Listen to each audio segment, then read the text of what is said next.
It sure is. Did they get the fire out? No, I think that they're still working on that. I think it was up to like 823 acres or something down by Little Egg Harbor. So crazy. So, apparently Mia Lin, who did the Vietnam Memorial, has an exhibit in Central Park of 40 tall Atlantic white cedar trees that are dead from the pine barrens in Virginia. okay. So let's talk about opening up the meeting. Do we have everybody in attendance, Laura, that you were expecting? Yes, I think we've got those presenters. I see Judy and Willie are here, so I think we're in good shape. And do we need to make any introductions before we call the meeting to order? We got our regulars on. I think so. If you would like to, it's up to you. I think we're in good shape. I see all familiar faces if we're good with that. All right. Is everybody comfortable with that? Everybody knows everybody? Okay, great. All right, so in order to start our meeting officially, opening up the meeting with our declaration of the electronic meeting, I move to that the Northern Virginia Water Conservation District Board of Directors, has determined that the nature of the declared COVID-19 virus emergency makes it impractical or unsafe for us to assemble in a single location for the purpose of transacting business statutorily required or necessary for us to continue operations and discharge our lawful purposes, duties, and responsibilities. This is in, okay, we got a second for Jerry. All in favor? I'm gonna just do by, I think I can do almost by a show of hands or a thumbs up. Okay, all in favor. Looks like we're all ready to go for the electronic meeting. Sounds wonderful. And since I'm working with one screen, Laura, you'll have to forgive me for jumping around here.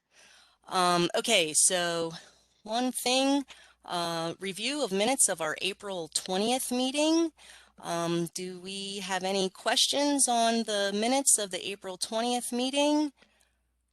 Or anything that we need to discuss? Hearing none, I'll make a motion to approve the minutes for the April 20th, 2021 meeting. I'll second that. We got a second from John Peterson.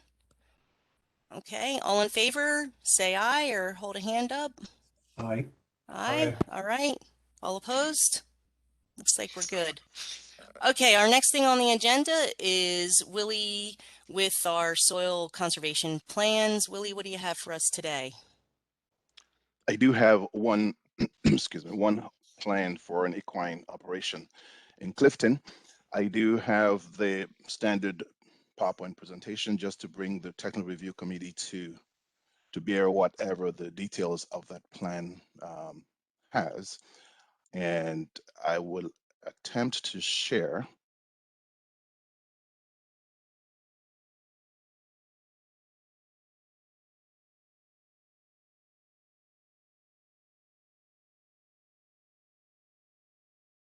Is anything showing up on your side yet? Yes. Okay. Looks great, Willie. So my opening slide is just a standard introduction of the property that we're going to be talking about today.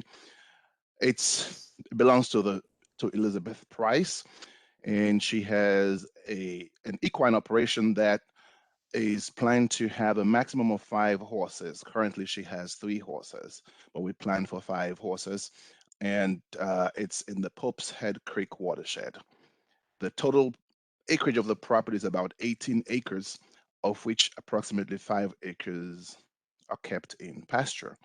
There is a Chesapeake Bay Resource Protection Area on site of about 1,200 linear feet, and none of that portion is within the area of equine activities. They're called purposely to get some technical assistance with pasture management. We have no cost share consideration. This is just one of those applications that would help the property owners meet Fairfax County's Chesapeake Bay Preservation Program. There's an attempt to show you the map of the property. As I said, it's an 18-acre property, rather confusing. But if you look at the very upper portion of the map, you would see the road that you see running there is Fairfax Station Road. And the white line, I hope you can see my cursor coming down, leads to the residential portion of the property.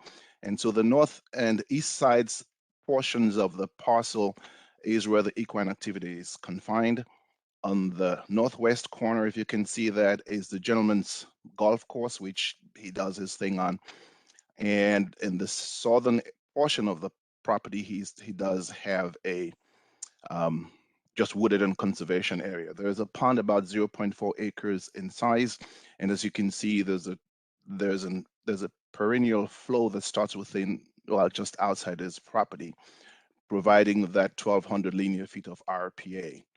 From that pond, about 1,100 feet down, this stream feeds Pope's Head Creek.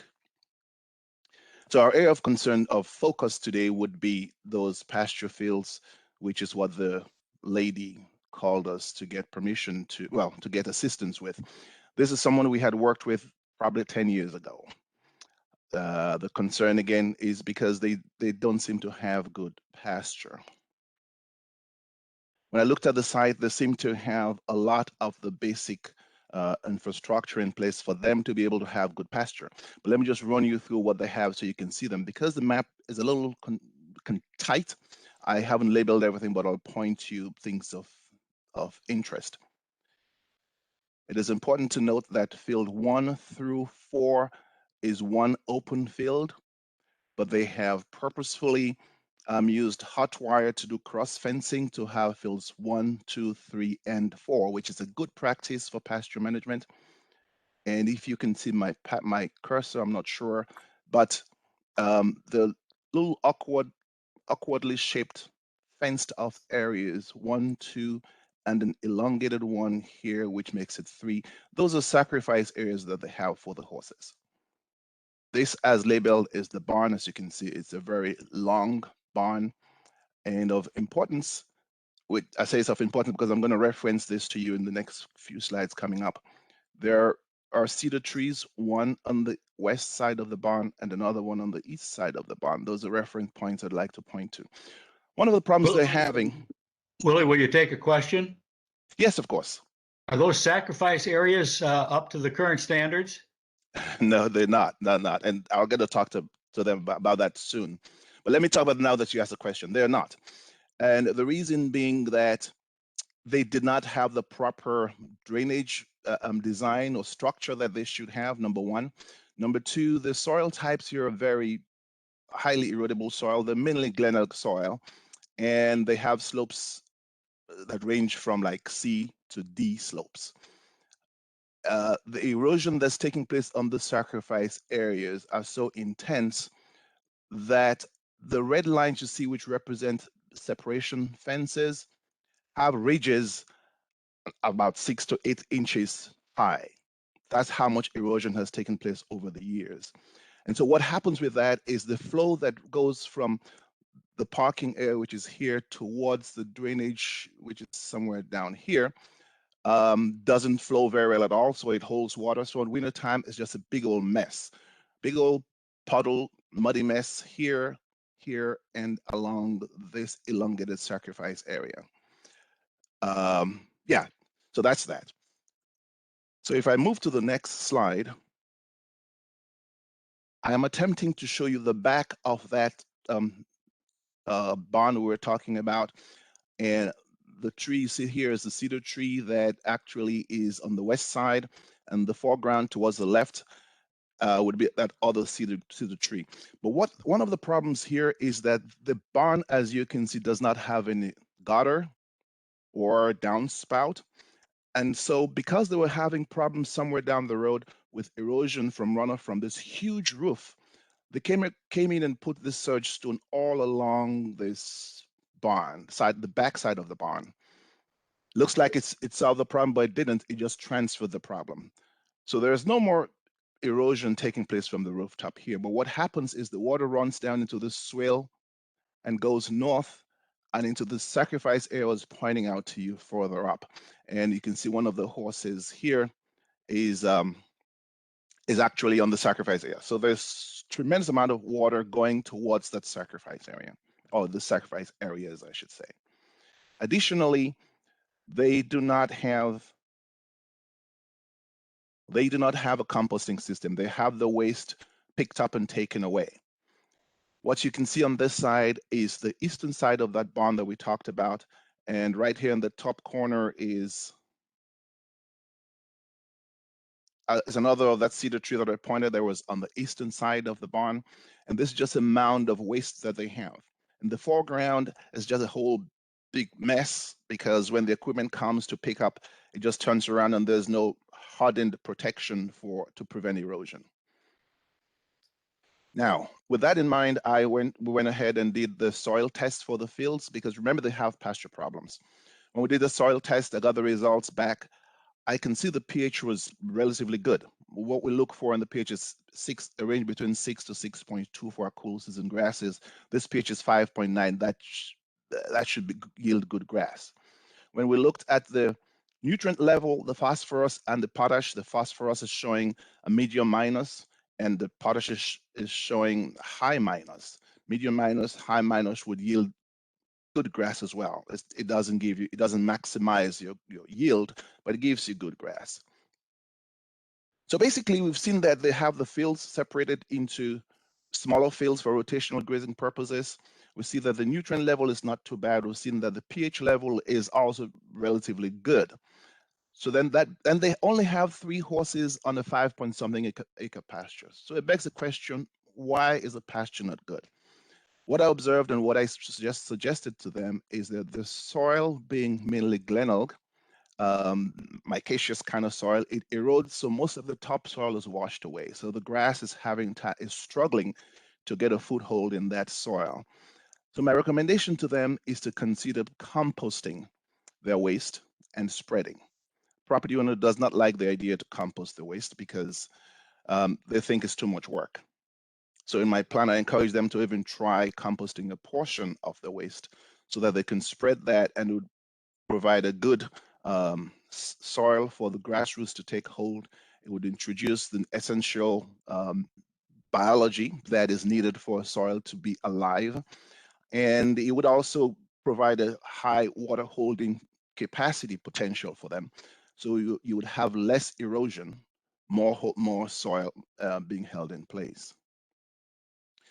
A nutrient management plan was put together. This is not meant for you to see, to read because it's so small, but just to show that the work was done, everything was done that's supposed to be done.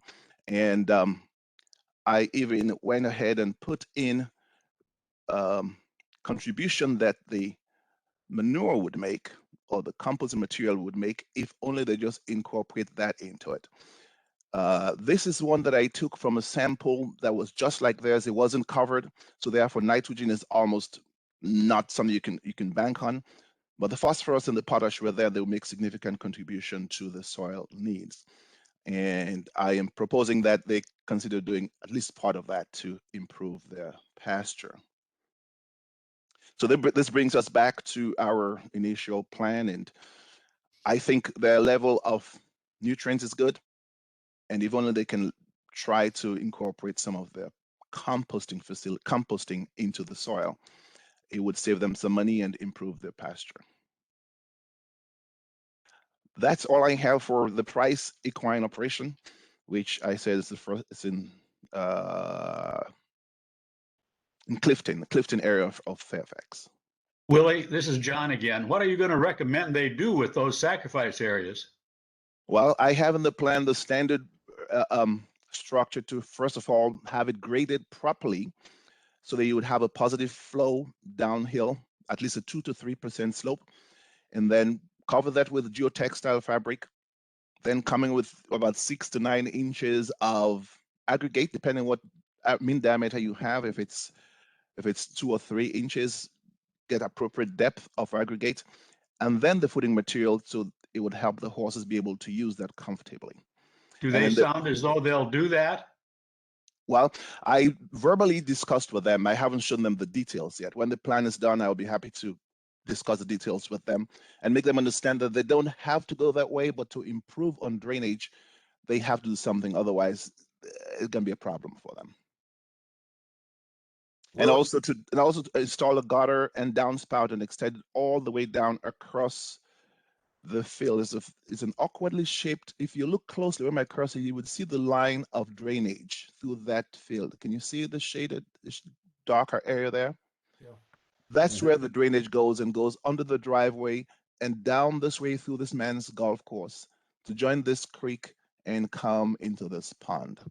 So my suggestion is for them to have a gutter installed, have that connected to a downspout and extended all the way down here.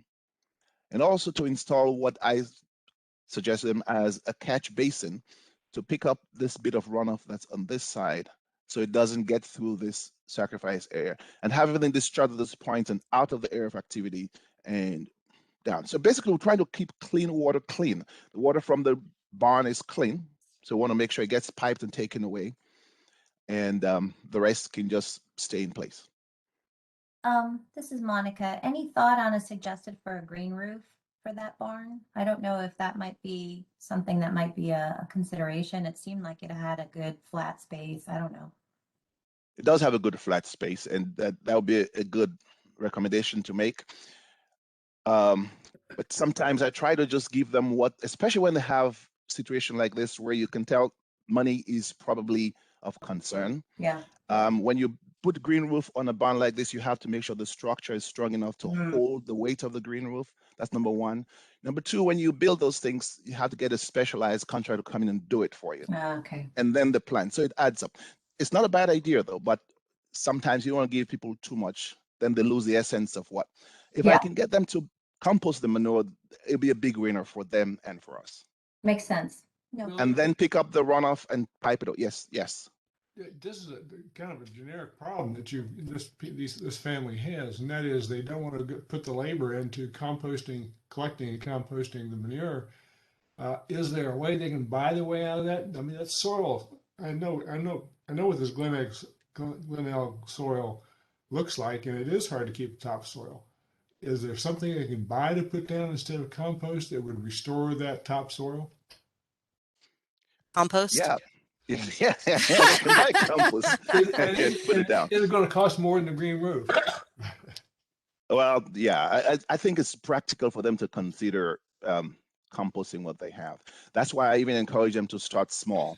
And in fact, when in the narrative of the plan, I suggested I hope you can see my cursor right here where they have a stall for the bedding material. I suggested start a small model composting thing there. I even mentioned in the plan that they probably want to consider having chickens in the operation. Traditionally, horses and chickens go well. And with the chickens, they can use the clean out from the chicken coop and add it to the compost, which enhances the composting process.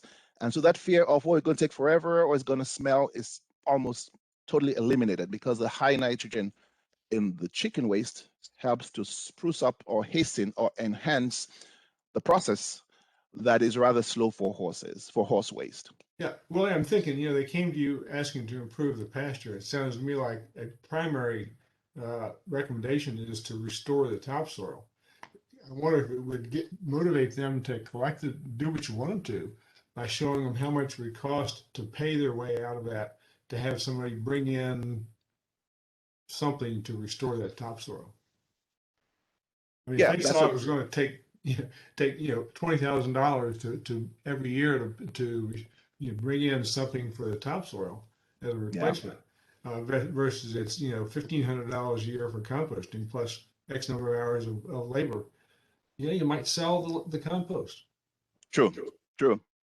True. If I get some costing for how much to do all those almost 5.5 acres, that's that's gonna be a chunk of change. Yeah, yeah. And compared to if they use the resources they have on hand, which is gonna be coming every day anyway from the horses. Yeah. Yeah.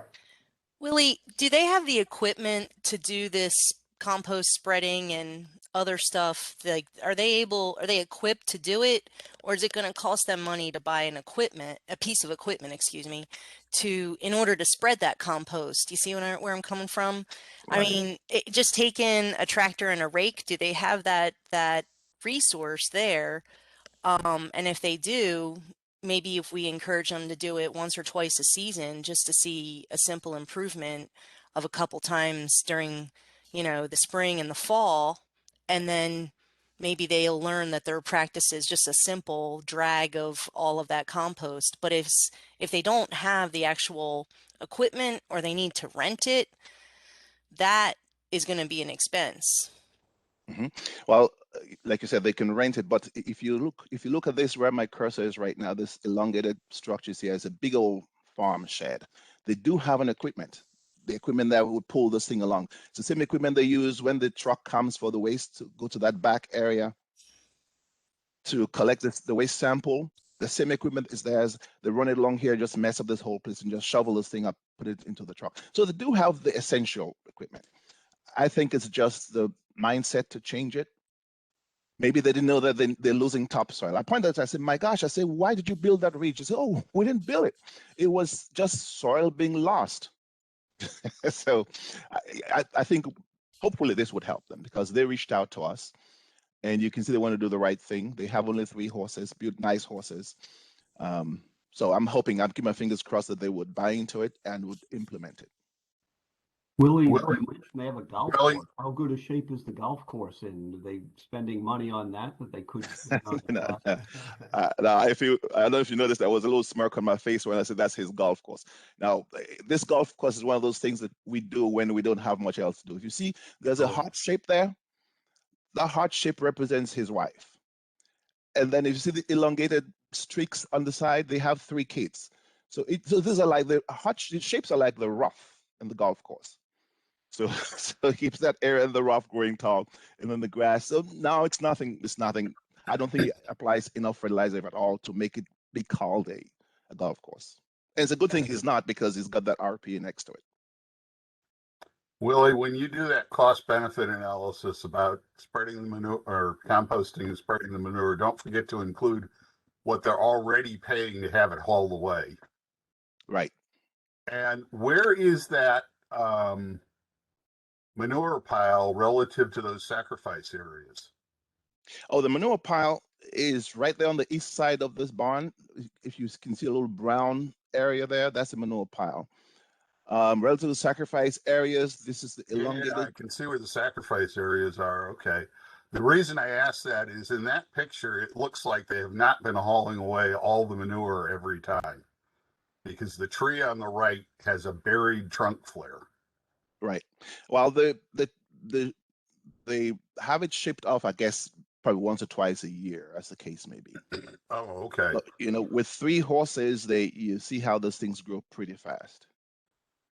Okay. And the way this property is draining as well, it's going that area, which is this portion, drains towards field number 5 and 6, and then it drains through a natural draw here and works its way towards the pond, I believe. So there's a divide, in other words, a divide on this property where the road is. As usual, they put the roads where the divide is. There's a divide somewhere around here. So the manure pile doesn't really come into this. What comes in here is the roof runoff from the barn and other runoff from this areas that impacts this sacrifice areas and cause the main problems. The reason I ask that is it looks like they're building up the grade around that manure pile. And if they are going to grade for those sacrifice areas, they should also be grading that area if it was down on the west side of the barn. Yeah.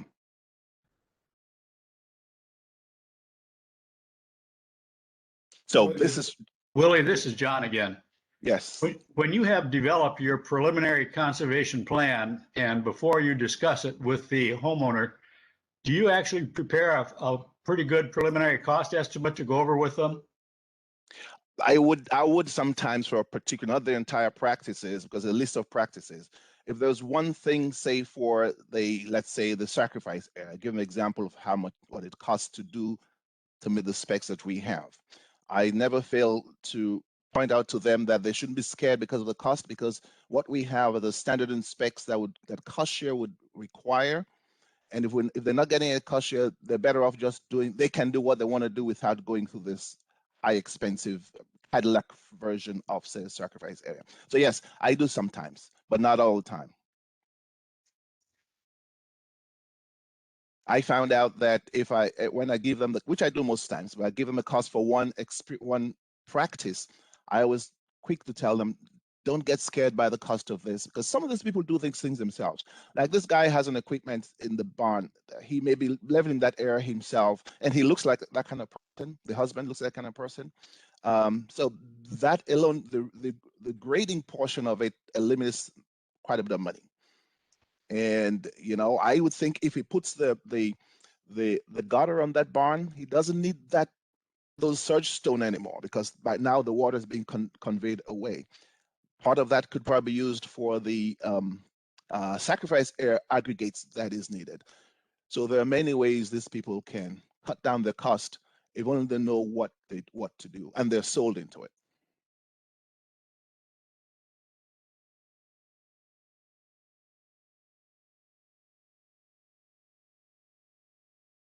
Isn't that kind of big aggregate for a sacrifice area? Well, it is large. It's not the standard. This is surge stone. But all that would happen is once you have it there, it means you would need to get more footing material. More footing material so that you would be able to, because the bigger the aggregates, the wider the space in between them. So then you would need more footing material to fill up those spaces, but it would work. That's not what the specs calls for, but if you have it and you don't need it anymore after the gutter, might as well use it. Yeah.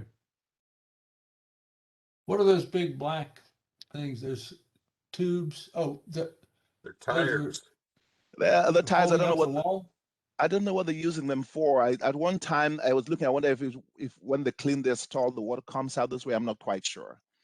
But it looks like it's connected somehow, like a gutter or drainage is connected. But I don't know what it's being used for. I can't recall. Yeah. They're breeding mosquitoes. I was thinking it was holding up the barn. But, I thought they were using them as bumpers for wherever those things are attached to the back of the barn. That was my guess too, Jim. All right, any other comments on this conservation plan? And everybody feel comfortable about approving it at our board meeting coming up on Tuesday? Good to go there. All right. Thank you. Thank you, Willie. I really appreciate it. And I hope we can help them.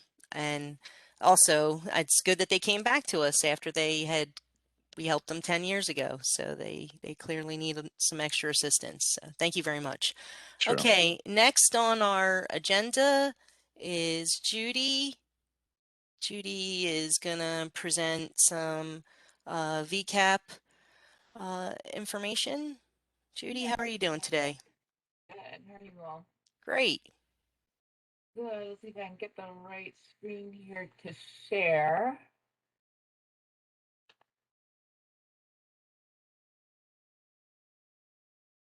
Share that. Do I need any permission to share? Oh, do I need to stop sharing? Stop sharing. Yeah, let me get to that real Oh, quick. we can't compete with our sharing. Oh, kitty. I have a question while they're doing this. Did anybody else see Willie being closed captioned, and how did that happen? Yes, I did, and I was trying to shut it off. I didn't know how to do it. It's all Willie. It's on Willie's side. When you do a presentation and you can choose to have closed caption or not, you see how there's underneath of Judy's presentation right now, there's a little, almost looks like a monitor with a slash right next to it, you click on that, and that stops or starts your closed captioning. Which actually, I actually enjoyed it because I was able to read yeah, something that I was like, oh wait, I missed that. What was that? And so yeah. What we found that if we have we've had some people who asked for that because of hearing issues, and we've used that sometimes with our different public programs. So it's good to know that feature's there. It was very accurate. It was really pretty good. It's because Willie Okay. enunciates all his words. He I was doesn't. concerned that maybe what I'm saying is coming out different because Really it happens to me. All right, take it away, Judy. All right, Go I'm ahead. going to try not to slur, so my words come out correctly and that. So this morning we have 5 applications through BCAP to look at. We have, as you see, a couple of rain gardens, a conservation landscaping, a dry well, and a permeable pavement. Interestingly enough, what they all have in common is they are the same designer. So you'll see there's some commonalities in what information we've been given. And overall, I think this designer is doing great, providing us with applications that we can move forward without too many questions. So the first client was Dave Cesare, and they have 2 applications in, one for conservation landscaping and one for a rain garden. So this is their front yard. We're looking at the area to the right of the driveway for the conservation landscaping. You can see it is eroded. There's grass is having a tough time growing there. As analyzed, she is showing that there is significant amount of roof area, 366 square feet, that's coming as a sheet flow down that hill, and then the contributing pervious area of that slope. So the design is to create a basically a 200 square foot conservation bed at the foot of that hill, with the cost being $34.91 and a request for $26.18 for cost share. And I can go ahead and show you the second one, and we can talk about it if you'd like, since they're somewhat of a piece. The other side of the house, this is still looking from the front left corner. And again, the water is a fairly steep slope. It's all going down into the Accotink. And this one takes the rainwater from this side of the house. So the rain garden is designed to capture, interestingly, the back portion of the roof, which they're bringing around to the front into this small rain garden. And then the front roof here is being partly captured by a terraced landscape bed, as I understand, in front, but also then the remainder is coming across overland into this area. So the other little piece of the conservation landscaping proposal is around as sort of a 4-bay pre-treatment for this rain garden, which is the calculated surface area is 108 square feet, and the cost $56.93. And a full $3,500 cost share request. Jesus.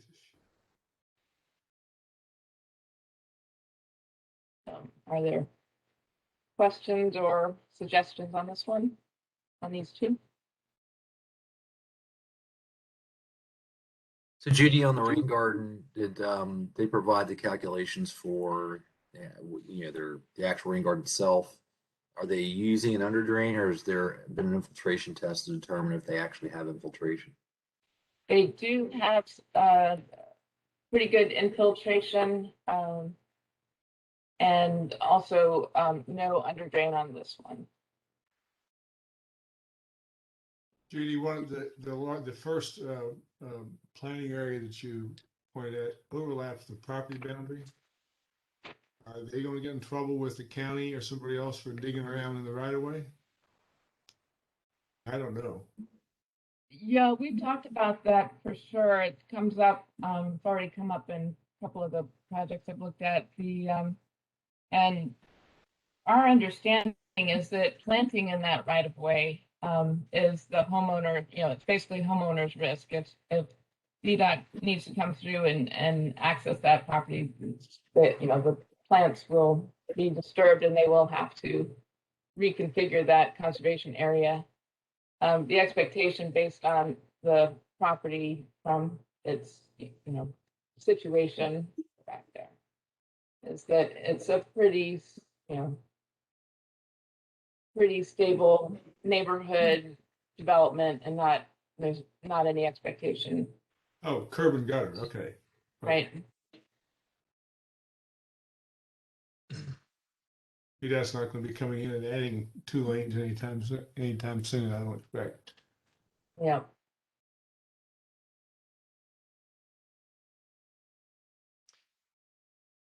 Any other questions on this Yeah, property? Judy, did he provide a diagram for his rain garden just to understand what the cross-sectional area is? I mean, 108 Yes, square it's- feet.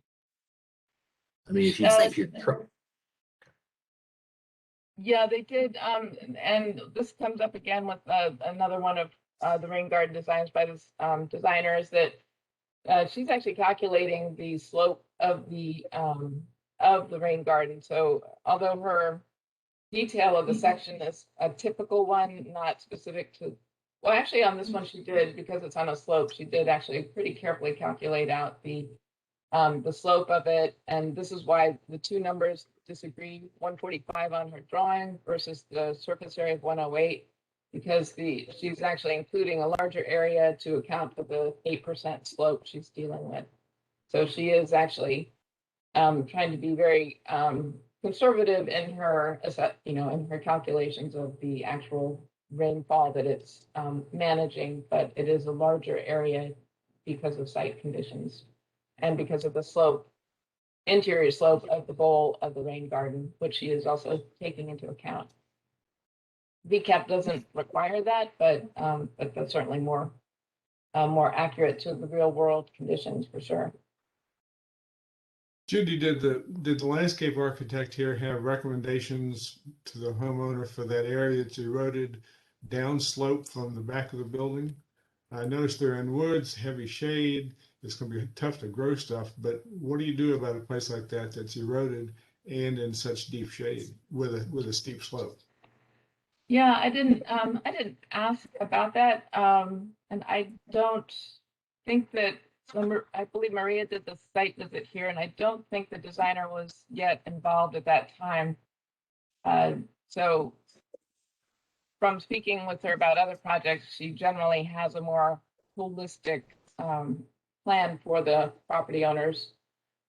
So I would expect that. I'm happy to check with her on that just to see what it'd be great for us to know just in general what that plan would be, and it is going to affect the rain garden. Yeah, and if they're not asking for funding, it's really not our business, but I'm just interested I've got a shady area on a steep slope with erodible soils. I'm looking to see what these people would do with that same situation. Yeah, if we went out on a green sheets for this, it would be talking about, how to terrace it, maybe with biologs or that kind of thing.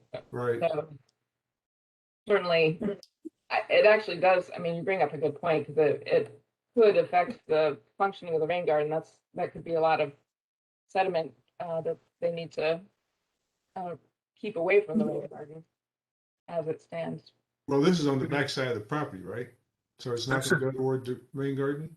Well, the rain garden water is actually piped from that back, so that white addition in the back, that downspout and the downspout that comes off the main brick part of the house is actually being piped out to the front.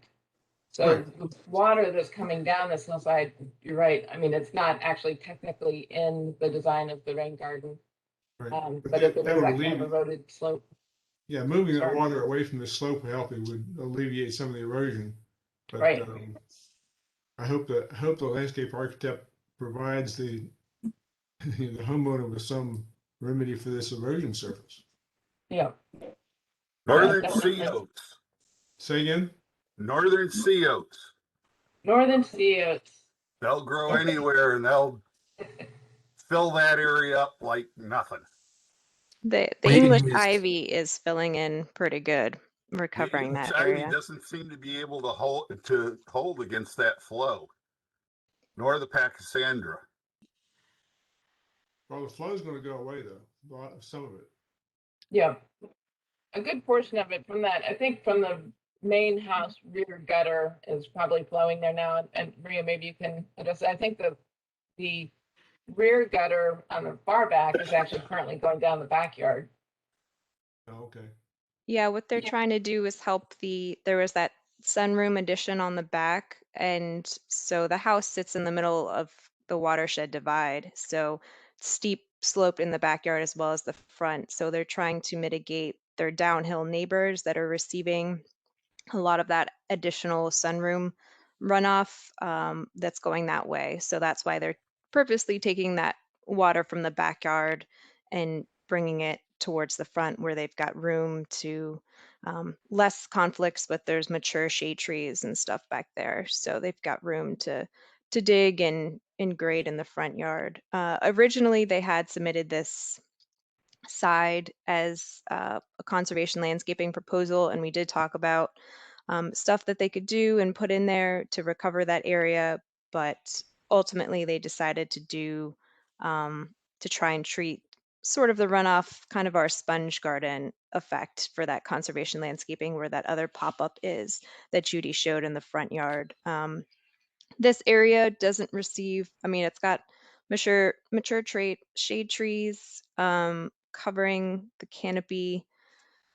The ivy kind of from the neighbors, we talked about that it's creeping back over. This area got heavily impacted when they had that kind of sunroom addition and sort of never quite recovered.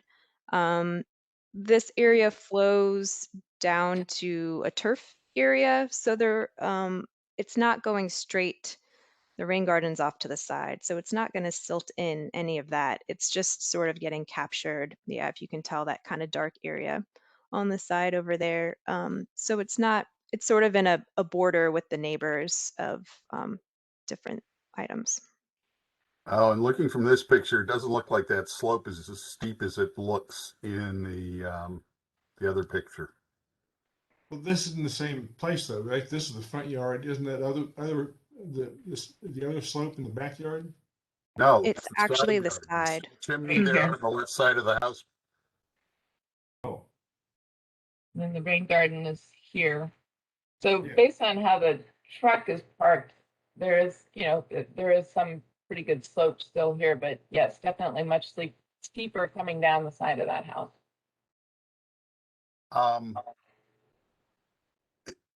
If I remember the design, it looked like it was designed with a concentrated flow out of the rain garden. She has an overflow in it, Yeah, the outflow here. the outflow, but it looks like that's a low spot in the berm, so any outflow is going to be concentrated there. Is that going to hurt the grass? Not that I really care, but the homeowner probably does. That is not an unusual design, Okay. and it's not really showing how big it is. I think it's a good point to bring up to them to ensure that outflow is wide enough to not cause erosion. Certainly the goal. And if I'm looking at the design here, it looks like there may be a rock. It may be reinforced with some sort of stone or something like that. Is that what that is there? So Exactly. reduce that flow a bit.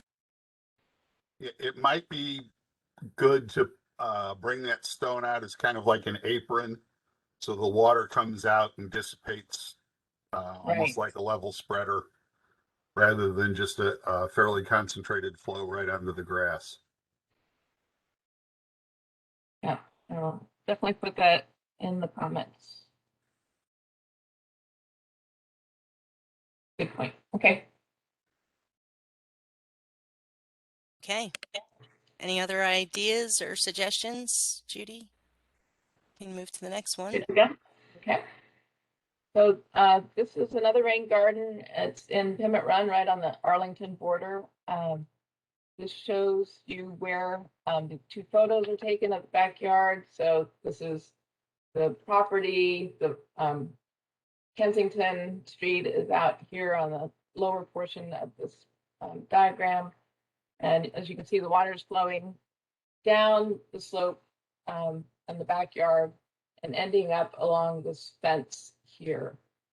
It's a fair amount of just overland difficulties with water coming off the house does not have gutters in the back, so the water is just sort of a general flow off of the house roof and onto the backyard.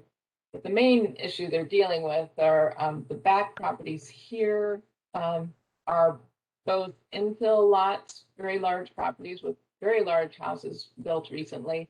And the adjacent neighbor was also a tear down and infill property. So they've had a lot of highly compacting construction work around them, and now a lot more impervious surface has been created on both of these sides of their property. The water does go through here. There's a pipe stem drive on their property, actually an easement that is for both those back properties. And probably a little bit of improper grading may have occurred. Contractors tried to resolve it so they don't have as much pooling and holding of water on their property, but it's still quite a bit of flow through. So the solution is actually, again, two projects. One is conservation landscaping, one's rain garden, but we don't have the conservation landscaping application complete. So we're just presenting the rain garden one this month, but you will see them both. Oh, there's the flow. You will see them both on here on the diagram. So the rain garden is, again, same designer, 108 square foot surface area, but a larger constructed area that is being treated as part of the overall rain garden system. And she has the proposed conservation landscaping here on top of the rain garden, acting as a kind of a filter strip area for the off-site flow that's coming through under that fence and down the hill. So the rain garden here that we're looking at is trying to capture a good amount of the overland flow of the backyard from the roof, and then some of that flow coming through from the neighboring properties. She's got it very heavily planted. She's looking at plants that can withstand a pretty good flow, rate of flow, and getting it densely planted quickly.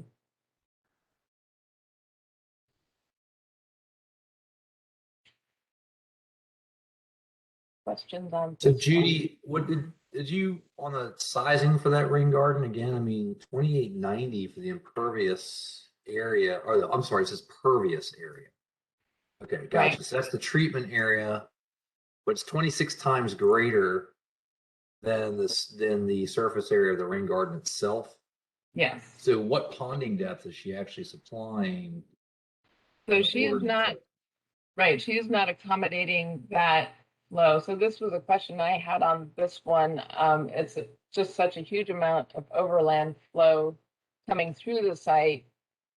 There's a very small area where she felt they weren't able to build this rain garden without impacting mature trees on the property. And so this was really sized to maximize what they could do, both in terms of cost and square footage. And her goal is just to reduce the flow that is going through. So is this more of a bioswale than a rain garden? I mean, is it really, another big question is, do they have infiltration?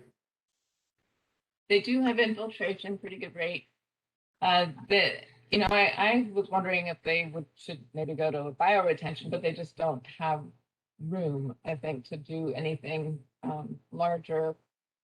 Bioswale I think that's the way she is designing the conservation landscaping that will follow on with this, but she is providing simply a 6-inch ponding depth.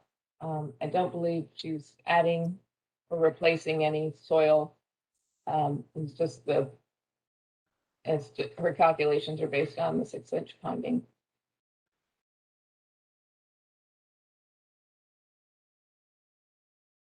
Judy, when was the house built? Maria, do you remember? It's a pretty old house. It's probably 70s. Yeah, I think it might even be older than that. Judy, have we calculated the amount of impervious surface that's feeding this area? I asked the designer about that. She felt that it would be pretty hard to get an accurate number. I mean, there's a ton of impervious surface area surrounding the property, which could be flowing in there. And she said she would be happy to, give it a shot if we requested that. So she could certainly do that. And right now she's just treating it all as sheet flow. So calling a pervious area maybe not accurate. I mean, it's overland sheet flow of 2890 square feet.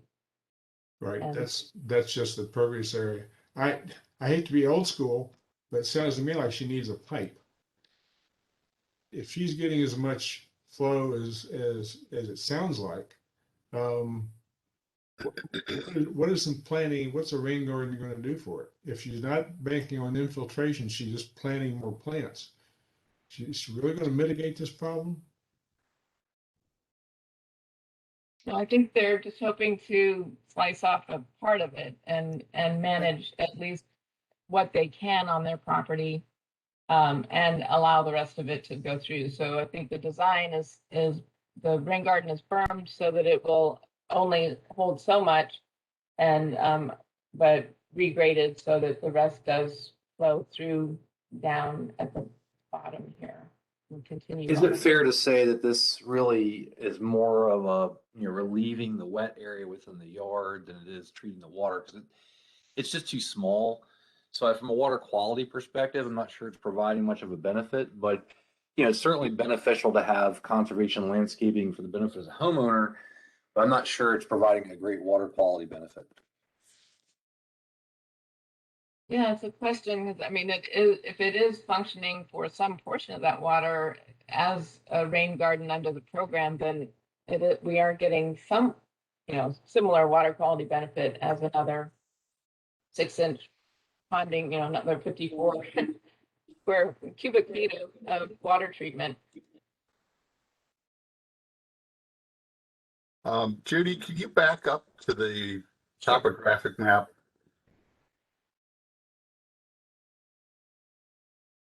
Yeah, go back one more and get rid of the arrows.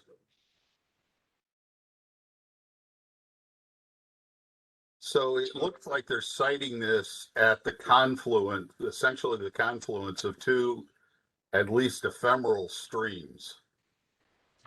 These blue lines are the county's computer generated flow algorithms. If that's the right way to say it. So it's showing where, based on the information in the system, where you would expect to see flow.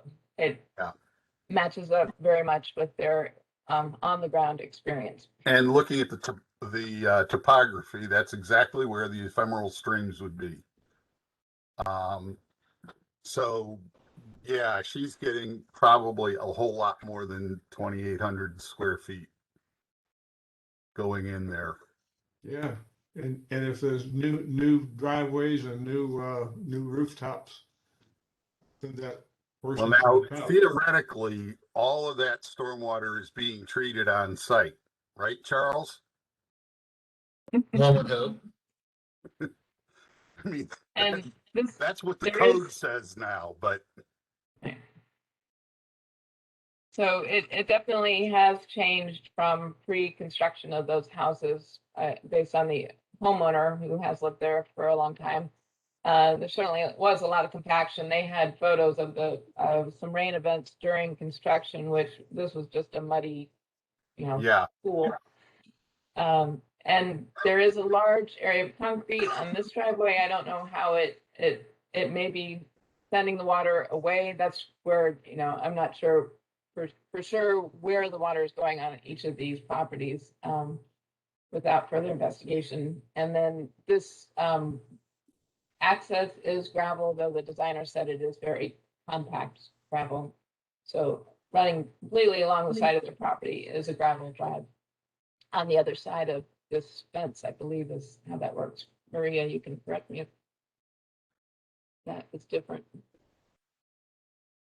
Yep, their downhill neighbor, as you can see, gets like you said, during construction they submitted photos of their yard and their neighbor's yard, which receives such massive amounts of water. So they're really trying to help their neighbor because they realize that their water, as well as they are receiving heavy amounts of water from upstream as well. So they're trying to mitigate and take a little bit.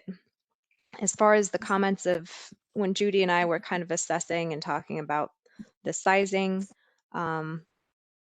sort of when it's impervious, it's disconnected over 40 linear feet. It's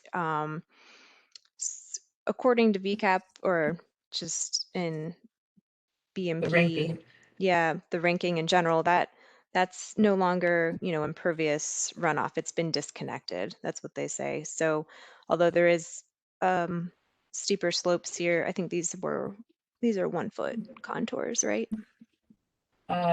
Yeah, I think it was 12% slope over.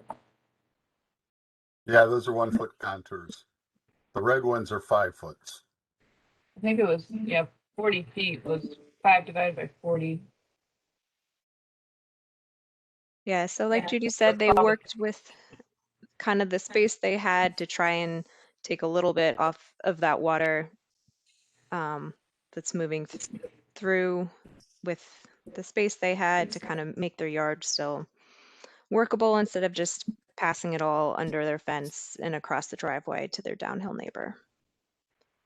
So they're definitely not capturing all of it like we've It's been going to talking do about. something, but it's not going to solve the problem completely. No.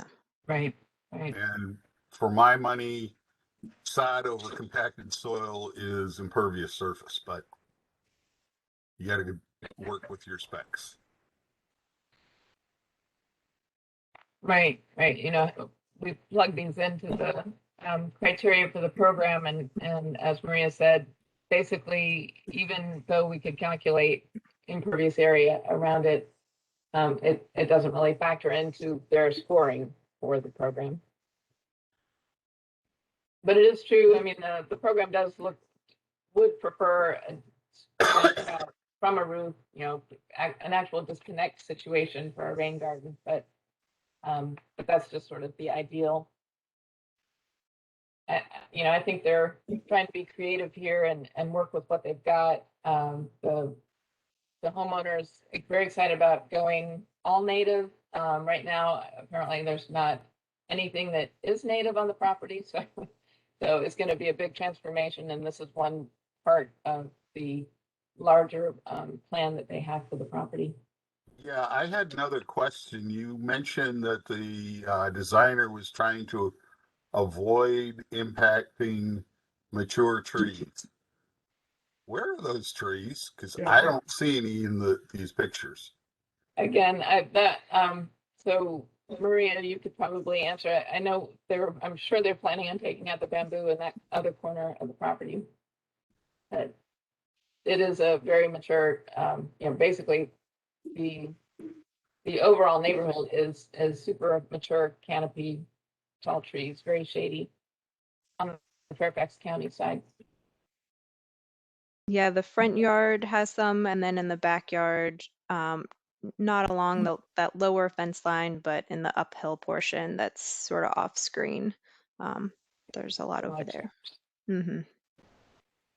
All right, it just looks like there's a lot of turf in the vicinity. If this is where they're going to put the rain garden, they might be able to make it bigger without having adversely affecting the trees. Of course, that's all I can tell from the pictures. I haven't seen the site. So a comment would be that enlarging the rain garden as practicable would be a recommendation. Yeah, I think so.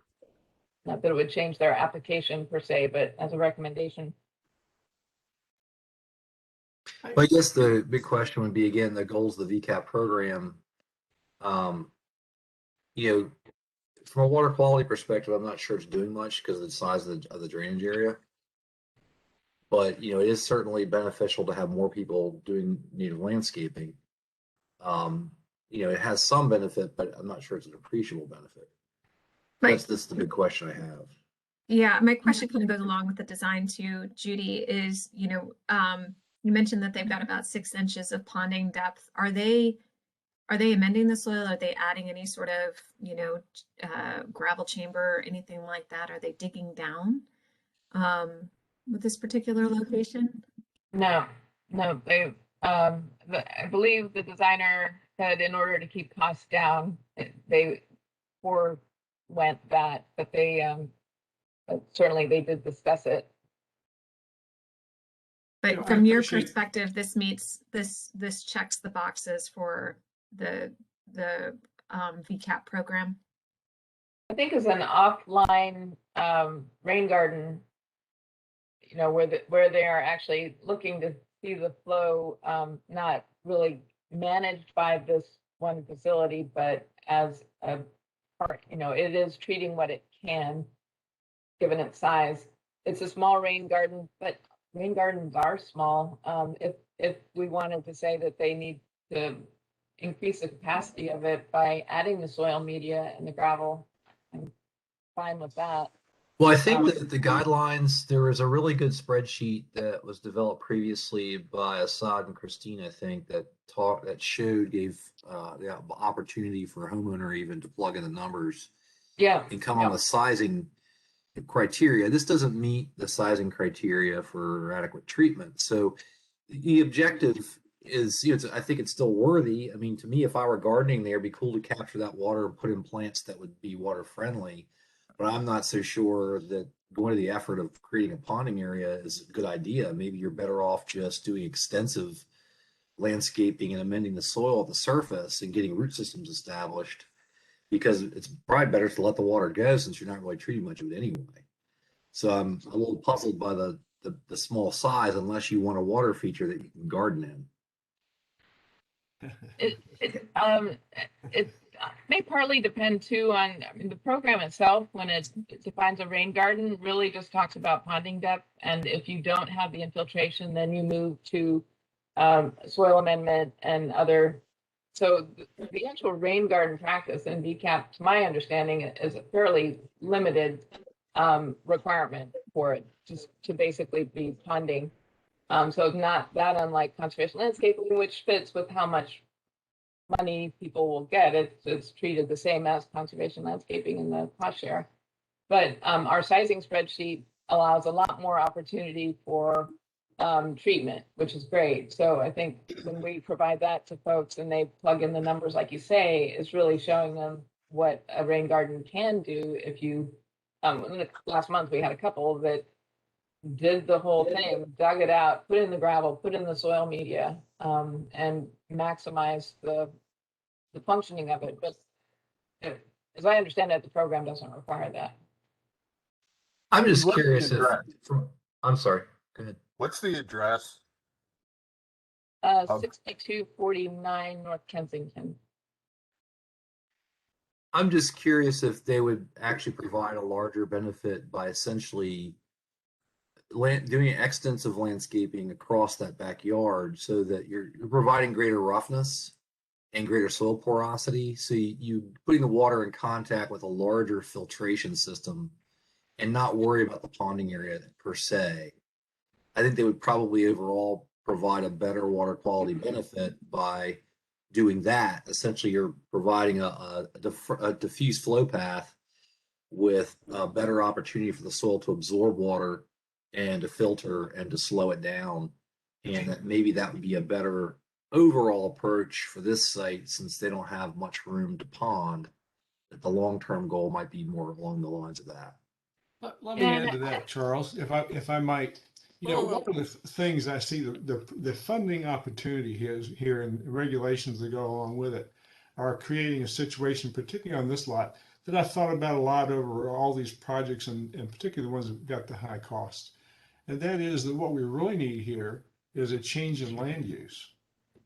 That the back corner of that yard, if with some soil amendments just over like that whole corner, and native plants were put in, and we like immediately go to a maintenance program instead of starting with a construction program. Might get the same benefits, but it might not get funding involvement. So is the funding availability driving us to a solution which is only partial? It's a maintenance problem, landscape change in terms of the vegetation, but then long term it's a maintenance problem to do the invasive plant control, which they're going to have anyway. So I wonder if this should be a VCAP project. Pardon? I'm sorry, Jerry. Go ahead, I Jerry. didn't mean to cut you off. I wanted you to make sure you finished your point. I apologize, Jerry. I wanted to just say kind of along those lines, to me, the idea of what they're trying to install is more like that sponge garden kind of approach. And I can't see Judy's face right now to see whether or not there's some agreement there, but it doesn't seem like the traditional rain garden design, which is what I'm kind of perhaps a little bit stuck on.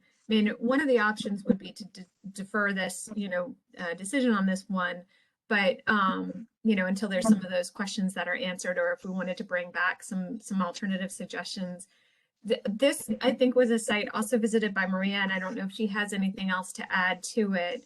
But if it's meeting the intent of the VCAP program, that's certainly something we want to kind of keep in mind, which is to capture that first 1 inch. It does seem like there's quite an extensive area that's draining to this particular site. So we're sort of trying to kind of balance the property owner wanting to do the right thing or trying to do something, whatever is within their means. And if it is meeting the intent of the program and the program guidelines. So I think, if it's certainly there's a lot of work that goes into having some of these conversations with the property owner. And this is a solution that they have, kind of fallen on. My one other question is actually goes to the design, and Judy, I don't know if you have the SketchUp of this rain garden, if it's on one of the subsequent, that one is, where is their outfall on this, and is it directed onto their property, or okay, so it's in the corner. Right, so the flow is continuing through here, being kind of directed through this landscaping and then out the other side. And in a sense, the sponge garden, rain garden aspect is a depression over here to the side, which will collect some of it, but some of it will overflow where this little arrow is. And it will all exit out this outflow area here.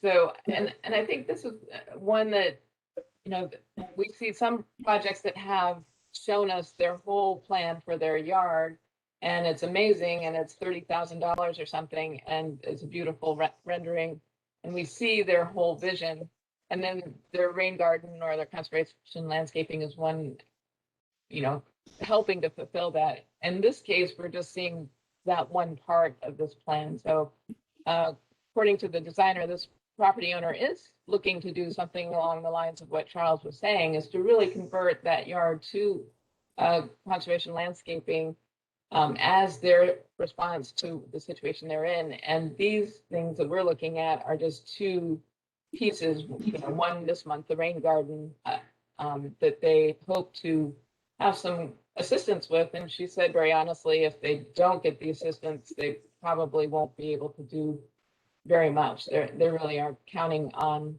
both of those practices, providing them some cost share. I think they could do a lot with the money that we're giving them by not going with 1 gallon plants and going with mature plants in this planting. plugs and seeds go a long way if you're willing to wait and maintain it.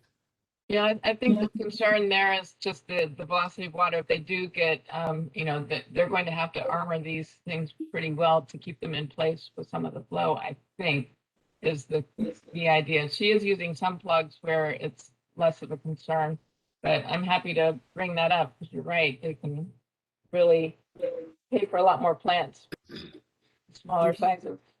Another thing, just as a comment that's happened in the past with some of these sites that, again, not fully understanding the flow issues, and the rills were present, but you can see there's still vegetation. As Jerry pointed out, I think part of it is the fact they're mowing and removing the leaves. If it truly has trees over top, they should leave the leaves. They should mulch them in place. They don't need to amend the soil if they leave the leaves and plant in there over time. The plants and the leaves will do the work, and they could probably get the benefit of plant gardening at a relatively low cost. Because most of us have done that in our own yards. We've had spots where we've done similar practices, and it's not that difficult. It just takes a little patience. So I'm not opposed to the project overall. I think it's worthy to get people going on the native plants and landscaping. But I just wanted to point out, I agree with Jerry on the issue of the land use and the changing, adapting. I think leaving their leaves in place and stop mowing under those trees for trying to maintain turf. That's part of their problem, is they've tried to maintain turf under there, it seems. And then the second part would be that if we are thinking at that 1-inch ponding depth, this thing had to be 27 inches deep. So that ship sailed. So I guess the key is that what benefit are we providing? And I still think that native plants are a benefit, but it's not providing an appreciable water quality benefit. And I wonder whether it's worth $3,500 of public funds. Judy, had a quick question. If we're worried about this thing being overwhelmed by the drainage that's going, your previous slide that showed the at least the GIS approximation of the two or whatever that we're headed toward it, would moving the thing slightly to the east or putting a berm on the back side of that garden to where you didn't pull in that second stream that was coming from way back, and all you were treating is, I saw the house to the right, rooftop that's draining through this area and the yard. Could you just try to treat that one stream that's coming almost due west across the property, and let the other one, like Jerry mentioned, sort of bypass, just keep going on its way, and just say, look, we can't handle that with this little facility, but we can grab this portion. But it would be moving that little circle that you drew just slightly to the east. You know what I mean? I wonder if there's a way to isolate it and make it a smaller drainage area contributing. Right. Sorry, your volume's not coming through very loud, but I think I understand just that the rain garden could actually be focused on that overland flow coming across their own yard, and the excess offsite flow could be designed to really bypass it, going through the conservation landscaping, but more or less bypassing that bowl. Okay. Judy, if you can hear me, this is Willie, by the way. I actually think that's what this thing is calling for, because I'm not sure how accurate this diagram is, but it looks to me as though the rain garden was meant to just pick up that small tribute draw coming down, and the other one is bypassing it, but I'm not sure how accurate this is. But then the question begs, why do you want to treat just that small portion and leave the main flow coming through? I would hope we're going to have a rain garden, might as well treat both of those trips coming in, get them treated or get them slowed down or get them infiltrating into the soil, let the excess go away. And I think that gets back to Charles's first question, was that, they're saying that there's a whole lot of pervious area coming through here, and that would basically overwhelm a rain garden that's only got 108 or 54 cubic feet of ponding storage area. So if they're limited to that size based on their site constraints and their budget, then they need to kind of focus on where that amount of flow, where is 54 cubic feet coming from, and design it so it's handling that. I mean, maybe that would make everybody more comfortable with it if they could basically suggest that that is capturing that amount of water in that bowl, and then the rest is really conservation landscaping, long-term redevelopment of their property to be managing the water as it comes through and passes on. It might make sense to present this is Dan, as in tandem with the conservation landscaping, so we can really see what they're proposing in the grander scheme.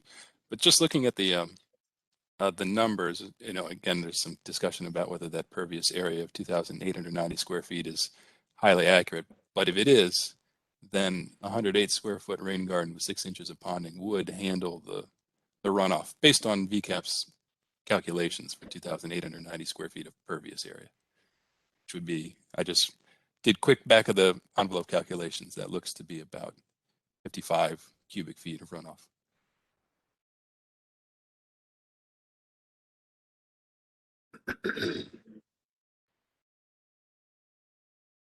Thanks, Dan, for doing that envelope calculation there.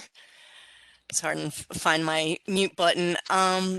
So, okay, well, that sounds good. Judy, do you have anything else?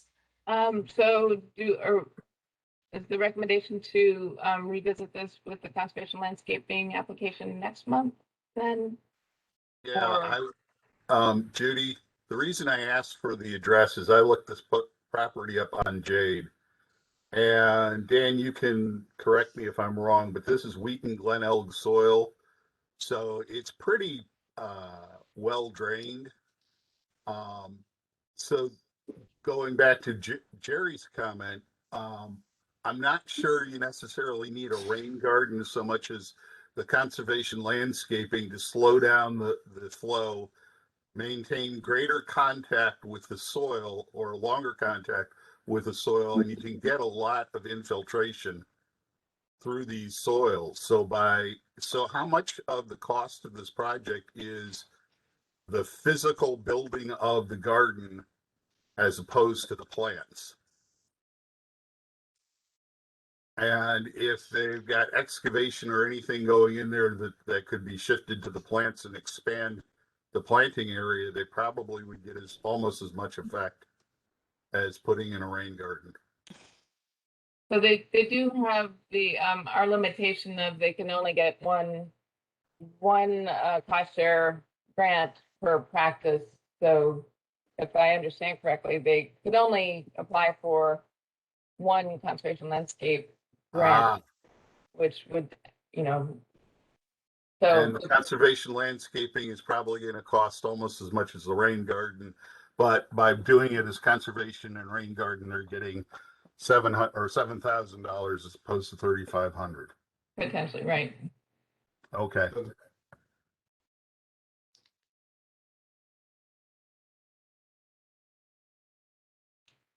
So, and partly, I mean, this goes to what Don recommended, which is that we're looking for two different resource concerns if we have two different projects. So in a sense, the rain garden treating the flow off of the yard that's causing some of the vegetative cover issues would be separated from the conservation landscaping work that is addressing the offsite flow onto the property. So that would certainly make it clear what the two practices are addressing.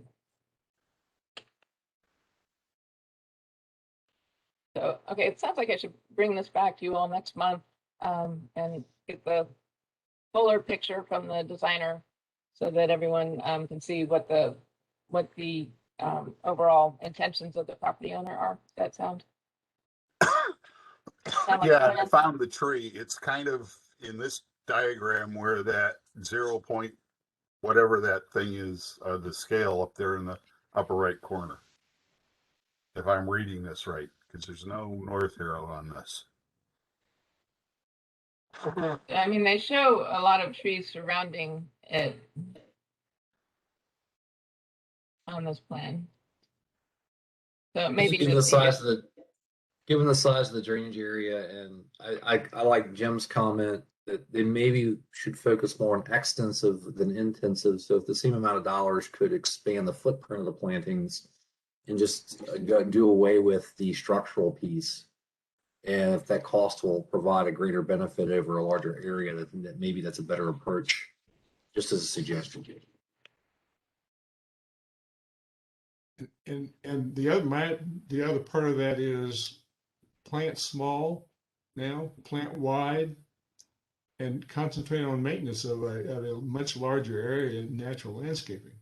And then that begs the question, is the grant program going to fund that? So if we allow the grant program to determine the solution, I think we're missing something. Just wonder how many of the projects that we fund out of public monies with limited funds could be solved. Maybe take a little more time, but could still be solved with some effort and some much less expensive plantings, like plugs and seeds. And the question is, can we get this program to encourage that? So the structural practices are of more benefit, right? So they are providing those those pollutant removal numbers that the state is looking for, whereas conservation landscaping does not. I understand. I understand the basic divide in terms of what the state program is looking for.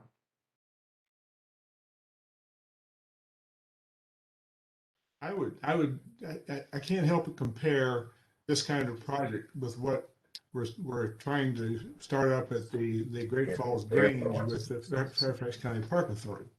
I don't think we're going to ever be able to talk the Fairfax County Park Authority into buying 47 1-gallon perennials, and they're just not. They're going to come back and say truthfully they don't have the money to do that kind of planning.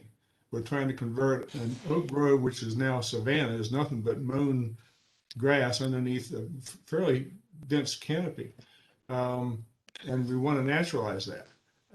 Why is it we don't have money in the Park Authority's budget to do things that we are doing with another pot of money, but we allow mature plantings to go in on fairly small footprints, and don't have the same impact? We got a disconnect here. What is the beneficial use of public funds? Mature rain gardens doesn't seem to be a winner in that analysis.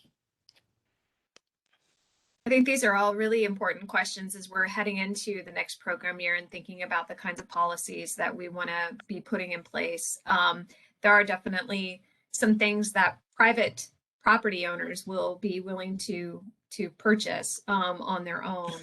But I think that these are all questions that certainly we have thought about and have discussed, I think, several times. So if we want to make some restrictions on things, there may be it would be an interesting conversation, certainly, because I do think that the landscape professional community may have some very different opinions as well. But I think it is certainly something that we can discuss. But I want to just sort of recognize the time. This has been a really, really good discussion. And I think Judy asked the question about whether or not we wanted to bring this back next month. I think Dan suggested bringing back the project with the conservation landscaping and also with a little bit of a better understanding of what the overall site plan might be with the designer. I would recommend that we defer decision on this one for this month. It's been a really, really good conversation. I think we want to recognize also that there's been a lot of conversation between staff and the property owner and the landscape designer too. Settling on this is certainly has been a process, and I want to recognize that. But maybe there's just some of those questions, I think, for us to be comfortable in being able to move forward with a consensus approach. Maybe we need to wait until next month. Yeah. That would be my recommendation to this group. And I think, what do we want to do? If we need to give some better guidance to Judy, if you need better guidance, let us know in terms of what you think what we need Judy to come back with next month. Yeah. One more point. I wonder, that we understand that infill development is always tough. But supposedly those properties were developed to the upper side of this map were supposed to retain their water. I wonder if a request of LDS or stormwater to look at those developments and see if they're meeting the runoff requirements might be part of the fix for this. So we have had some communications with land development services, and they are coming up with different, actually, stormwater planning.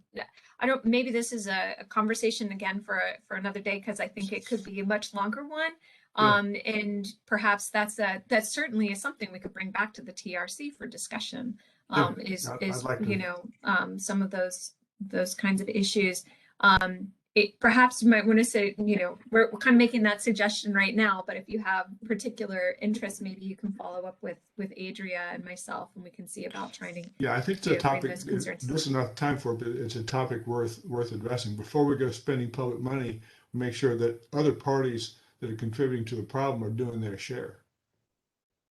I agree, Jerry. I think that we could also utilize our time in this platform and also in our board meetings to allow some of our other departments to make some presentations and have those discussions with them and utilize that time more, our time more efficiently together. So it looks like we're going to come back with some more information on this project next month, Judy. Okay. Next up is Dan.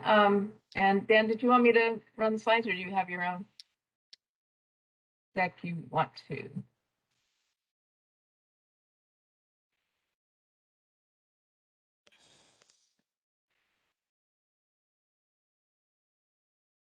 You're muted, Dan. Sorry, everyone. Judy, if you could run the slides, that would be great. I have two applications. They're both on the same property, the Moon Residence, which is in the city of Alexandria. They are applying for a dry well as well as porous paving. And they're using the same designer for both of their projects. And I think they've got some pretty interesting designs here, which are a little out of the ordinary, but I think work quite well. Both the projects are in the Cameron Run watershed. They're off St. Stephen's Road, which is very close to the Virginia Theological Seminary. So the star that you see on that map is the location of the residence. Next slide, Judy. This is a zoom in on their property.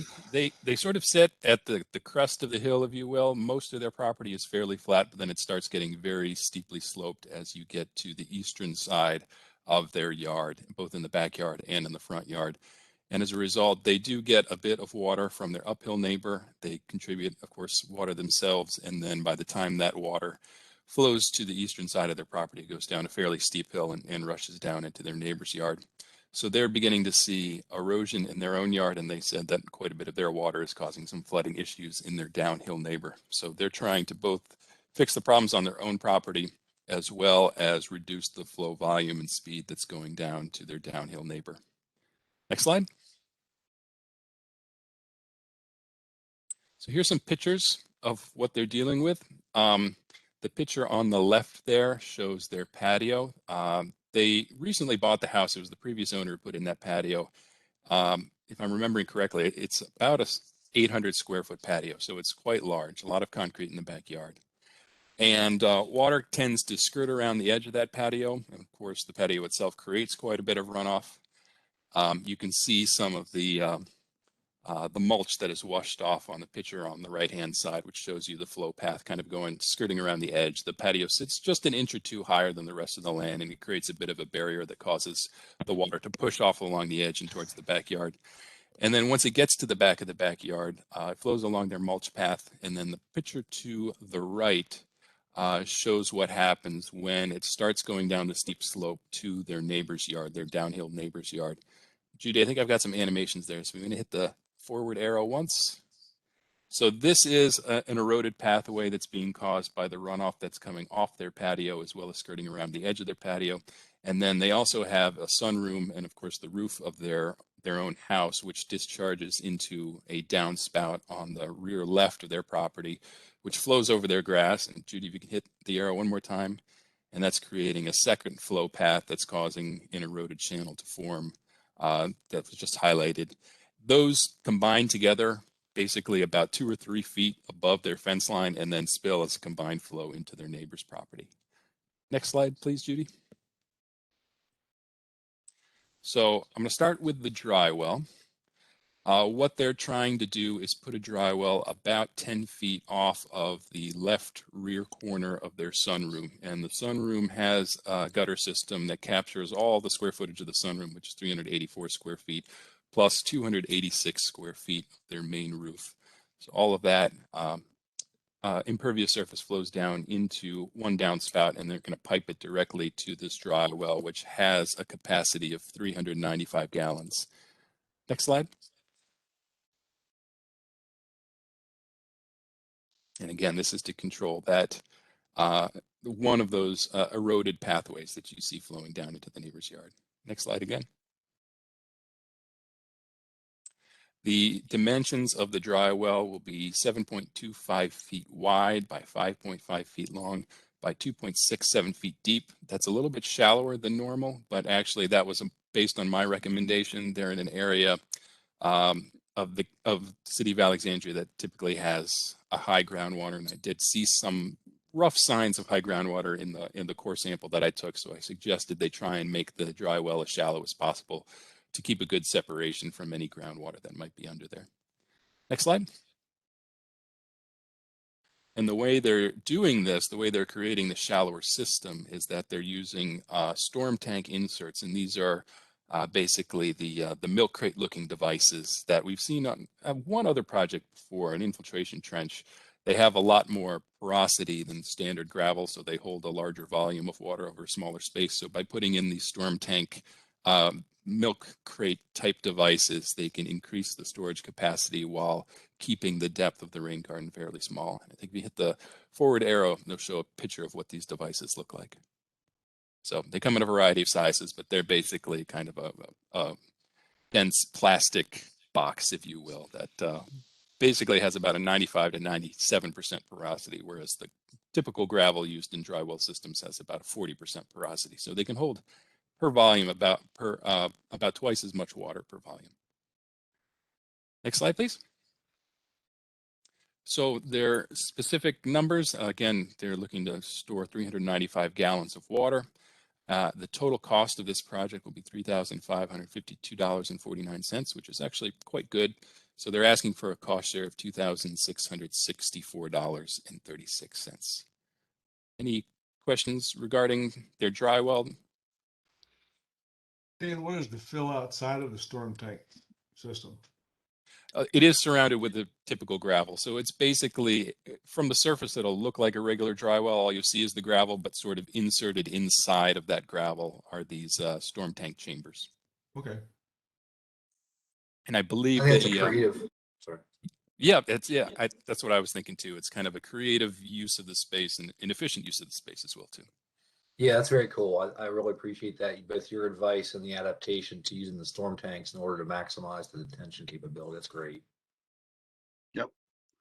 And those storm tanks are really old technology that's based on the same engineering that holds up Gothic cathedrals. Because they're taking all the weight from the top and translating it down through those columns. Dan, it looked to me like they're going to be putting this storm tank in pretty close to that big tree from that picture that you had earlier?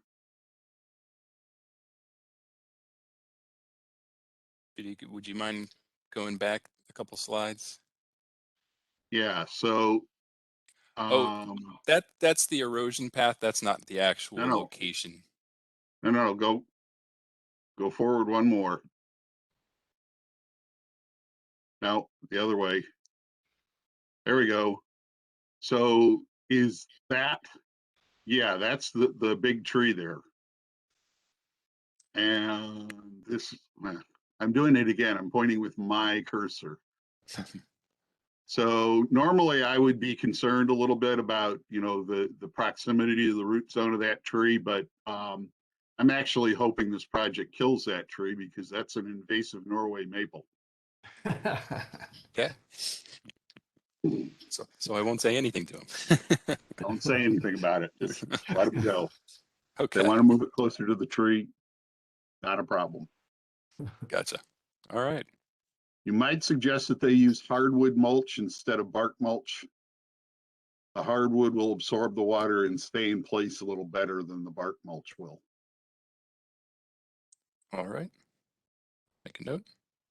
Just one more quick question. I noticed that they've got the overflow to daylight. Can you, it looked as though that, I'm sorry, Judy, if you'll go back to the one plan view, this one here, it looks as though it's being directed toward the house. Is the, would that, oh, sorry, now I'm pointing at it. The little arrow that's on the left, lower left hand, yep. So is that the overflow No, or? that's not it. I'm not sure what that arrow is, but the overflow will be going downhill, which would basically, yeah, sort of the northwest side, 8 feet. Northwest side, 8 feet. Okay. Yeah. So it's daylighting, looks Just to on, a grass area, do you think, or it's daylighting on the grass. That's right. on the grass? Okay. And just what is the, you mentioned that they're in an area with fairly high groundwater table, and it looks as though it's going to be a depth of about 2.5 feet. What's the distance between the seasonal high groundwater table there and the bottom of this dry well? Do you foresee, is it, they've got a couple feet or so, maybe a foot? I'd have to look back at my notes. I did take a soil core here. It was kind of inconclusive, to be honest. It's an area of Kingstown, Sassafras, Marumsco, which in layman's terms is marine clay. I didn't see any marine clay, but it kind of looked like a bit of a mix-up urban fill kind of area. So it was very difficult to determine where the actual groundwater is. But I didn't see any real solid signs of groundwater within the core that I took. So my estimate is that they will be separated enough from the groundwater to meet the 2-foot separation that VCAP requires. Gotcha. From your topo map, Dan, with the houses on it, it appears what they did was they just terraced the hillside so that this is on the downstream side of the terrace. So they cut in to put the houses, and then it's terraced, and then it drops to the next house as they're going down the hill slope. So you're probably in that area that was scooped off the side upslope and dropped downslope. So you probably have mixed material. And that's what it looked like to me. Every house sort of sits on its little pad with drainage swales in between them. There's definitely a lot of earth moving when this neighborhood was built. Is this near Rose Hill? No, this is off Seminary Road, so it's not incredibly far from there, but it's quite a bit further north than Rose Hill. One of the things you might talk about, I mean, you took cores. Yeah. And this is from my experience in having a sewer replaced in Kingstown, Sassafras, Marumsco soils. They need to be able to field adjust that in case they start digging and they actually hit Marumsco. And they need to know what it looks like. So if they hit a big pocket of clunky blue stuff, they need to relocate that well. Gotcha. Yep, I can mention that. Okay. Some good discussion here, Dan. Anything else to show us? Not for the dry well. And the next one is the porous paving on the same property. Okay. So for the porous paver, it's in the backyard as well too. And actually that big patio that I mentioned, they're not removing it entirely. Rather, what they are planning to do is cut off the last 160 square feet of the patio and convert that into porous paving that will accept the runoff from the rest of the patio, as well as 343 square feet of the roof. So this drainage area is a little bit over 1,000, it's about 1,070 square feet of impervious area draining down into the new porous paving section of the patio. So the project itself has a 160 square foot footprint. Next, hit forward if you would, Judy. And again, this is to sort of absorb the runoff that's causing that rear rill of erosion to form in their backyard. Next slide. And again, this is another interesting and a little bit non-standard design. So what they're planning to do is actually cut out 3 sections rather than demoing the entire 160 square feet of patio. They've got these 3 steps in the middle that are, let's see, I've got the numbers here. They're 2 feet by 4.5 feet. So they're going to cut out 2 foot by 4.5 foot sections of the existing patio and reuse them as large stepping stones. And rather than have a traditional purely porous paving system, they're going to have some deeper infiltration wells within the system as well too. So Judy, if you could hit the forward slide, I've got some details that'll pop up. So they will have 6 inches of stone under the entire square footage of the 160 square foot patio. So it's all going to be underlain by at least a 1/2 foot of stone, which is sort of your standard design. One more forward arrow. But they're going to have, just like with their Drywell, some storm tank storage wells. So that's what's shown in the red circled areas there. They're going to put 2 of the storm tanks on each side in a well that's about 32 to 36 inches deep. And they're going to connect these 2 tanks with kind of a porous French drain pipe, a perforated pipe, so that water is evenly distributed between the 2. And this allows them to store a lot more volume of water than they would with just 6 inches of stone underneath the porous paving system. So in effect, they're almost kind of putting in 2 small dry wells and incorporating them into the porous paving. Next arrow, please. So again, they're going to use those milk crates in those areas where you see the red circles. Next arrow.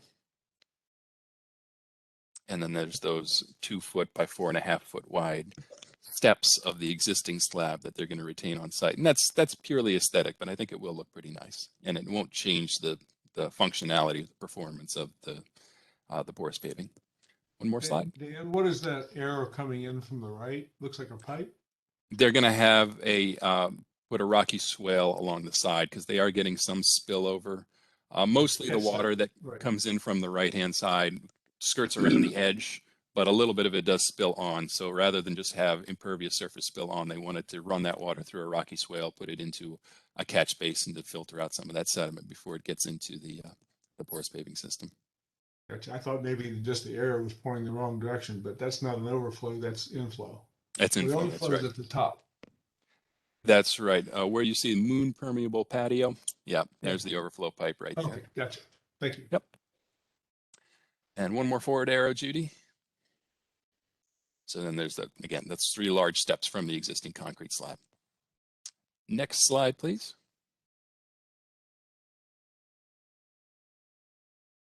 So some details. The whole thing will have 750 gallons of storage.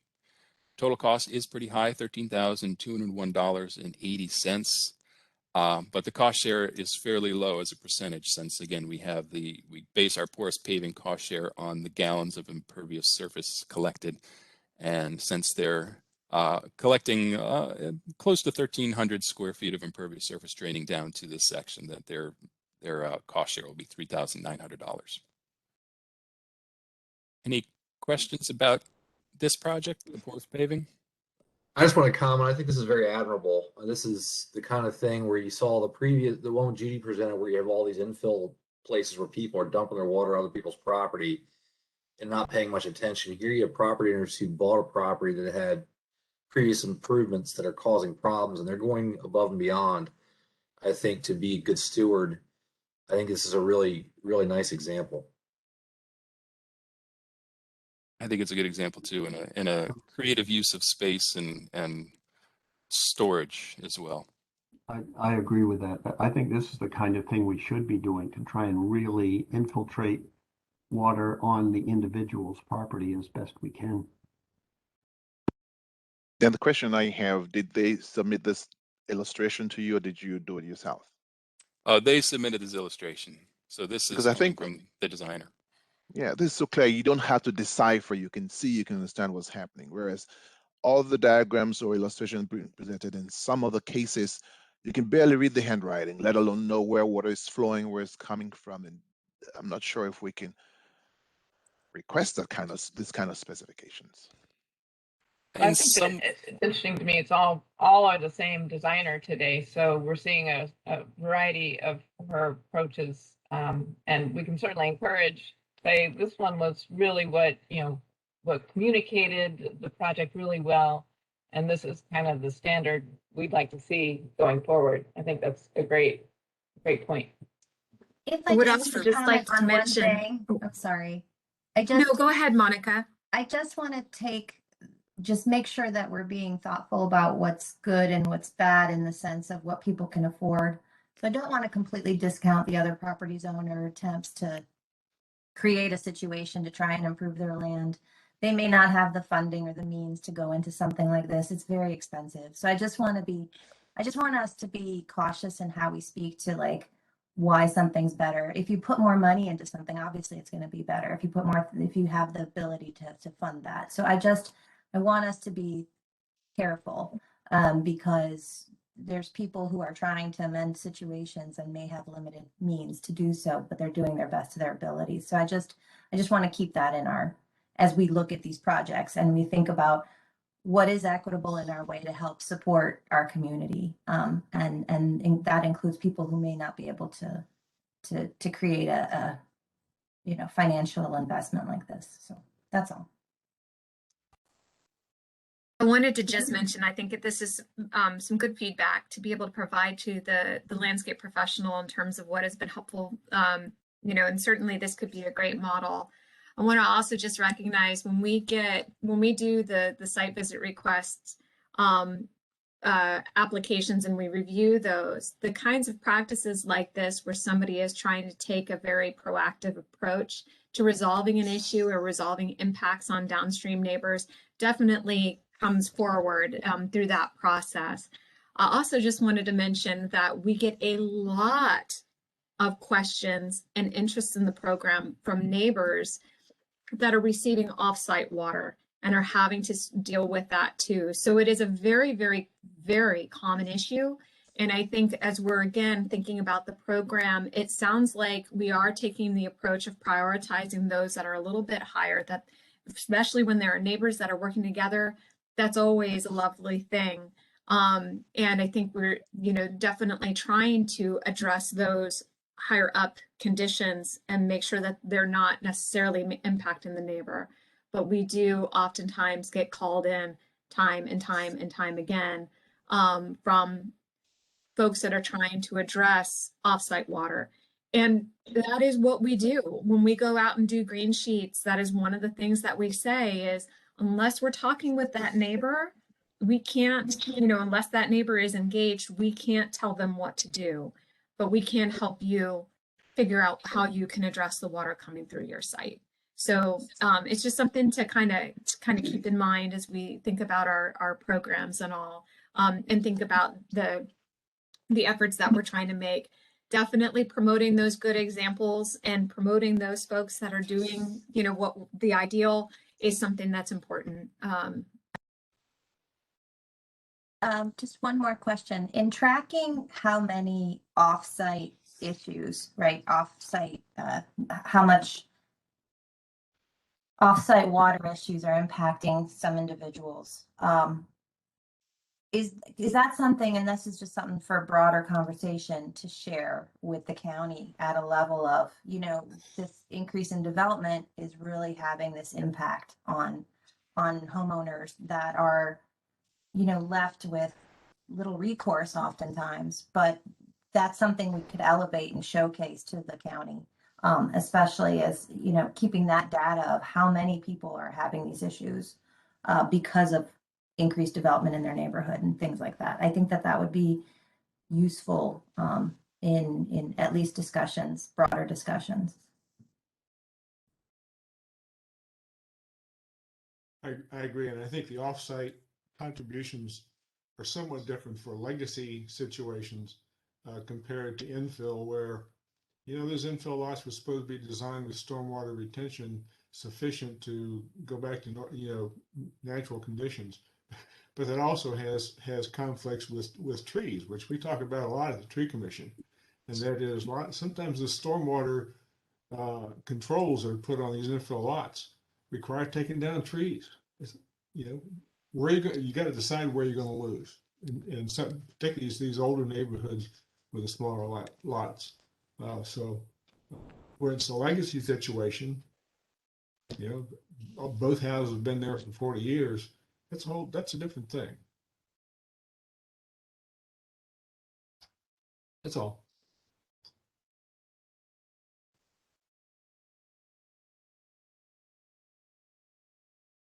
Okay, any other questions on those two that Dan presented or the ones that Judy presented?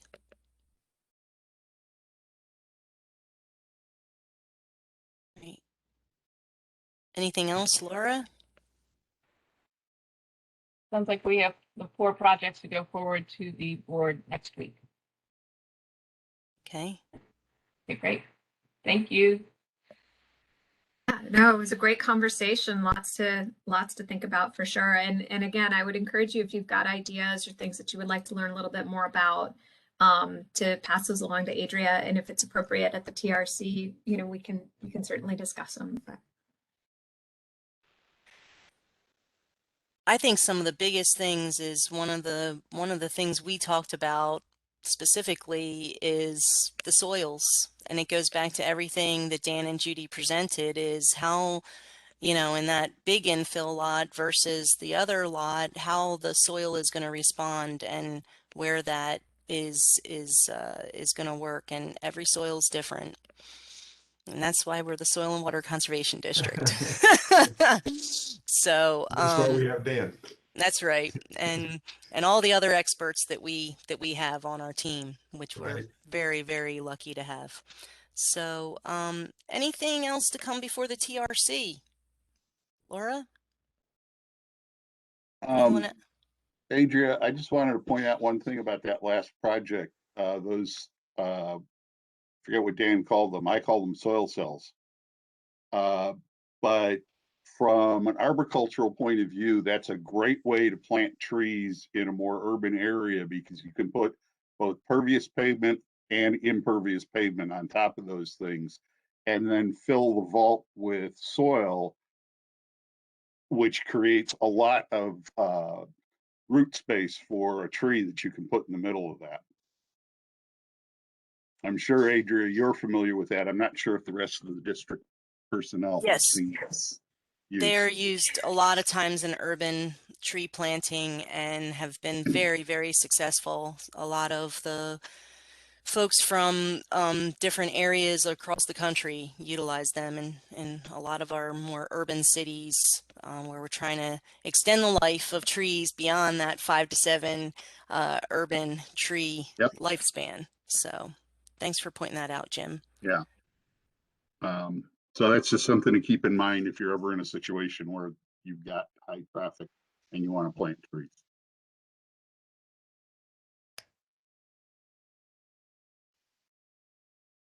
Okay, anything else to come before the TRC? Otherwise, I'll entertain a motion to adjourn.